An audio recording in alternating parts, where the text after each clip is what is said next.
दिलों का नहीं ना, मोहब्बत का भी नहीं, जुर्म का बादशाह, अपने बेटे को अय्याशी और नशे में डुबा देने वाला बाप, एक भारतीय नहीं बल्कि पाकिस्तानी।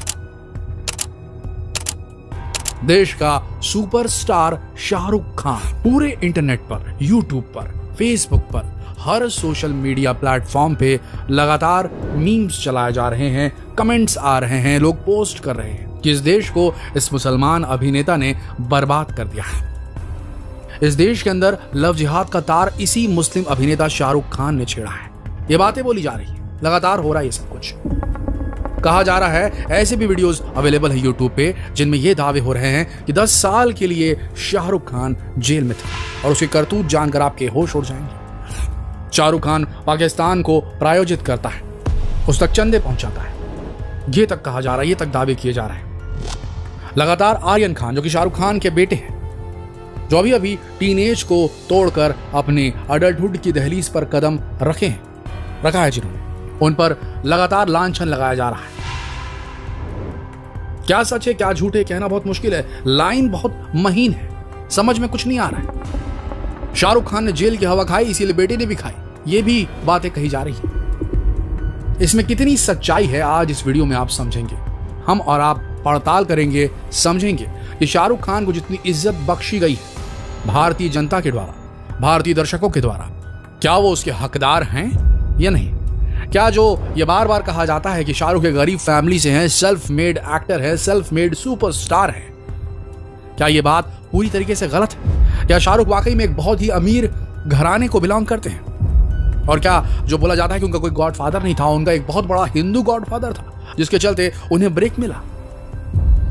कितना सच है ये बात, कितना सच है ये फैक्ट, कितनी सच्चाई है इस फैक्ट में, आइए समझते हैं इस वीडियो में। बहुत इंटरेस्टिंग वीडियो है दोस्तों, अंत तक जरूर देखें। अगर शाहरुख के फैन है तो भी और शाहरुख के विरोधी हैं तो भी इस वीडियो को जरूर देखें, इसे देखना बेहद जरूरी है।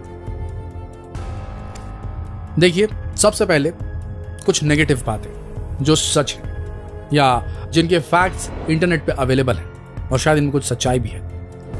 जैसे koimoi.com, वहां पर एक पैराग्राफ लिखा हुआ है शाहरुख खान के लिए। ऐसे बहुत सारे सोर्सेस है जहां पर यह बात बताई जाती है कि हाँ, शाहरुख को एक बार पकड़ा गया था। पकड़ा किस लिए गया था वो भी जान लीजिए। शाहरुख मिट्टी तेल की ब्लैक मार्केटिंग के चलते पकड़े गए थे। ये बात एक सच्चाई है, ऐसा दावा किया जाता है और शायद इसमें सच्चाई है भी। हम पूरी तरीके से पुख्ता सबूत तो नहीं पेश कर सकते, लेकिन कुछ वेबसाइट्स के जरिए ये इन्फॉर्मेशन दी जा रही है, तो ये बात तो सच है कि मिट्टी तेल की कालाबाजारी के लिए शाहरुख को एक बार जो है पकड़ा गया था। ये बात कब की है? ये 1970-80 के दशक की है, जब शाहरुख खान की माताजी के नाम पे एक राशन दुकान, एक जो पीडीएस सिस्टम के तहत जो राशन दुकानें आवंटित की जाती है वो चलाया करती थी, उनके मदर के नाम पे वो चलती थी वो दुकान।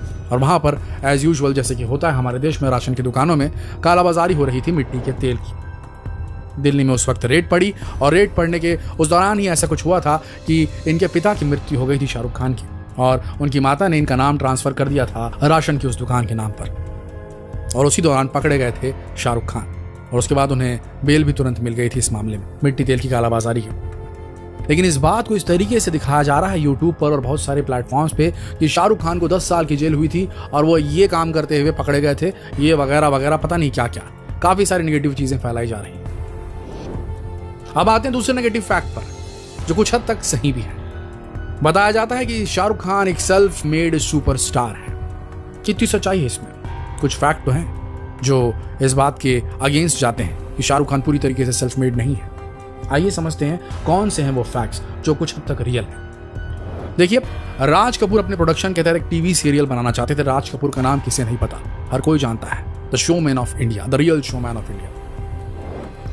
उन्हें इसके लिए कोई नया यंग एक्टर चाहिए था, तो उन्होंने इसके लिए कॉन्टैक्ट किया दिलीप कुमार को, और दिलीप कुमार ने जो है शाहरुख खान का नाम सजेस्ट किया।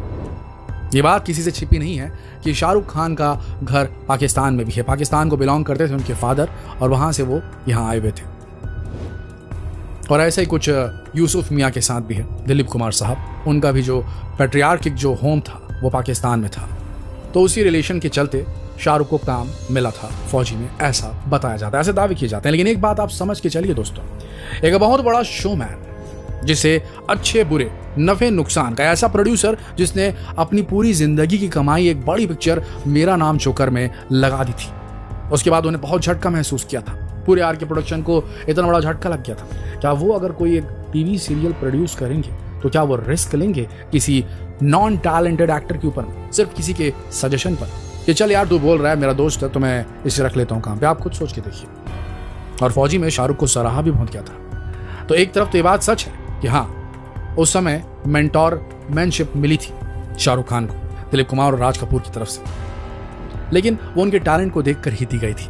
तो ये सब चीजें प्रचलित की जा रही हैं। तीसरी चीज, शाहरुख एक बहुत गरीब परिवार से नहीं बल्कि एक रिच फैमिली से थे। ये बात सच है कि शाहरुख खान पूरी तरीके से गरीब परिवार के सदस्य नहीं थे। उनके फादर एक पॉलिटिकल बैकग्राउंड के थे और उनका ठीक ठाक सब कुछ चल रहा था। फाइनेंशियल स्टेटस उनका एकदम बहुत बढ़िया था। जैसे स्कूल में पढ़ते थे शाहरुख खान, वो काफी महंगा स्कूल है। ये बात रियलिटी है, इस बात में कोई गलती नहीं, कुछ भी झूठ नहीं है, ये बात सही है। और उसके बाद अपने शौक के चलते वो एक्टिंग का करियर निभाने के लिए मुंबई आ गए थे और मुंबई में बस गए थे। सिक्का चला उनका, उनकी किस्मत काम आई, उनकी मेहनत काम आई, उनका टैलेंट काम आया और एक दिन वो बहुत बड़े सुपरस्टार बने। लेकिन जो ये बात बोली जा रही है इसमें भी त्रुटि है। त्रुटि क्या है मैं बताता हूँ आपको। त्रुटि ये है कि जब इनके फादर का डेथ हुआ उसके बाद शाहरुख की फैमिली वाकई में फाइनेंशियल क्राइसिस में जा चुकी थी। ये एक रियलिटी है। और उस बीच उनका एक्टिंग करियर को चुनना भी एक बहुत बड़ा झटका था उनके परिवार के लिए। लेकिन फिर भी शाहरुख आगे बढ़े, किस्मत ने उनका साथ दिया, उनकी मेहनत कामयाब हुई। गॉड गिफ्ट जो उन्हें स्पॉन्टेनिटी मिली थी एक्टिंग की वो काम आई और वो उस वक्त के काफी काबिल एक्टर बने। पैसा आया, शोहरत आई और आज के टाइम पे एक मुकाम मिला उन्हें, जो अब आर्यन खान के इस केस के बाद में काफी धूमिल सा होता नजर आ रहा है। तो बातें कही जाती है कि सेल्फ मेड नहीं थे शाहरुख खान, लेकिन एक बात ध्यान से सुनिए दोस्तों, आज की तारीख में कोई भी बंदा अगर ये कहे कि वो सेल्फ मेड है तो वो 100% तो सही नहीं हो सकता। कहीं ना कहीं किसी न किसी तरीके से उसे कुछ ना कुछ मदद तो मिलती है, ये बात तो सत्य है। लेकिन अल्टीमेटली वो ही बंदा सक्सेसफुल हो पाता है जिसके अंदर कुछ होता है। और सिर्फ कुछ होता नहीं है, कोई टैलेंट बस होने से कुछ नहीं होता। टैलेंट के बाद लगातार मेहनत करनी पड़ती। पूरी इंडस्ट्री में फेमस है शाहरुख खान अपने वर्क कल्चर, वर्क एथिक्स को लेकर। पूरी इंडस्ट्री में, मुंबई फिल्म इंडस्ट्री में सबको पता है कि शाहरुख वर्कोहॉलिक है। वो दिन में 12, 14, 15 घंटे तक भी काम करने से नहीं हिचकिचाते। जो बंदा लगातार काम करेगा, आप खुद सोच के देखिए, उसका काम कभी ना कभी तो चलेगा ना, कभी ना कभी तो चमकेगा ना। जितना काम करोगे उतनी बेहतर आपका जो टैलेंट होता है वो तराशा जाता है, उसमें चमक आती है। वही हुआ शाहरुख के साथ और वो आज तक जो जिस मकाम पे आज वो पहुंचे सुपरस्टार की, वो पहुंच पाए। तो आप समझ रहे हैं ना, आप एक वर्कहॉलिक को अगर कहें कि आप सेल्फ मेड नहीं हो तो उसे कितना बुरा लगेगा या उसे कोई फर्क नहीं पड़ेगा, क्योंकि वर्क करना उसका खुद का एक हॉबी बन चुका होता है, उसका शौक होता है। और उस शौक को पूरा करते करते वो काम करते चले जाता है हंसते हुए। उसे कोई फर्क नहीं पड़ेगा, शाहरुख को कोई फर्क नहीं पड़ेगा ये बोलने से कि वो सेल्फ मेड नहीं है, क्योंकि असलियत उसे मालूम है और वो इस डिफिकल्ट सिचुएशन से निकल पाएगा। ये बात सही है कि रिच किड्स, सेलिब्रिटी के किड्स आजकल लगातार नशे के चक्कर में पड़ जाते हैं, ऐसे सर्किट्स में रहते हैं जहां बिना नशे के बात ही नहीं होती। और ऐसे कुछ हुआ होगा आर्यन खान के साथ। असलियत क्या है ये तो कोई नहीं जानता, लेकिन जिस तरीके से जो मीडिया ट्रायल चलाया जा रहा है लगातार और जिस तरीके से टारगेट किया जा रहा है आर्यन खान को, वो थोड़ा सा कहीं ना कहीं संदेहास्पद भी लगता है और रियल भी लगता है कि हाँ हो गया होगा, शायद हो सकता है कि हाँ इन्वॉल्व होंगे आर्यन खान कहीं ना कहीं। और अगर इन्वॉल्व हैं तो जिस तरीके से शाहरुख खान ने इस पूरी सिचुएशन को डील किया, इतना बड़ा आदमी, इतना पैसे वाला आदमी, चाहता तो चीज़ों को दबा सकता था लेकिन दबा नहीं पाया या दबाने नहीं दिया गया। कौन सी वो पार्टी थी जो जिसने शाहरुख खान की इस जो बोलेंगे कि खामी थी उसको दबने नहीं दिया? तो उसे उजागर करने वाला भी कोई ग्रुप हो सकता है। कौन सा ग्रुप हो सकता है वो आप खुद समझ सकते हैं।